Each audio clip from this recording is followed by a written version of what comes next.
गर्लफ्रेंडच्याच वडिलांनी बॉयफ्रेंड बरोबर केलं अतिशय भयंकर कृत्य।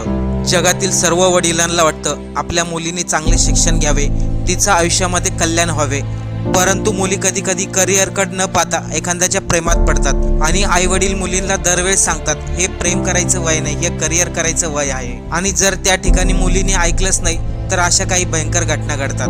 25 वर्षे विपुल हा बीटेकच्या शेवटच्या वर्षाला शिक्षण घेत होता। तो दीप्ती सिंग या तरुणीवरती प्रेम करायचा, तर दीप्तीचे वडील BSF चे रिटायर कर्मचारी आहेत। 25 वर्षे विपुलला समजले, 24 वर्षे दीप्ती ही अन्य तरुणासंग बोलते आणि त्याच्या संग बोलणं बंद केलं, म्हणून तो दीप्तीला भेटण्यासाठी तिच्या फ्लॅटवरती गेला। त्यामध्ये दीप्तीचे वडील आणि विपुल वर्मा या दोघांमध्ये वाद झाले। या वादातून दीप्तीच्या वडिलांनी त्यांच्याकडे असलेले लायसन पिस्तूल मधून विपुल वर्मावरती 5 गोळ्या झाडल्या। या घटनेमध्ये विपुलचा जागीच मृत्यू झाला। ही सर्व घटना गाझियाबाद मध्ये घडली आहे। तर विपुलच्या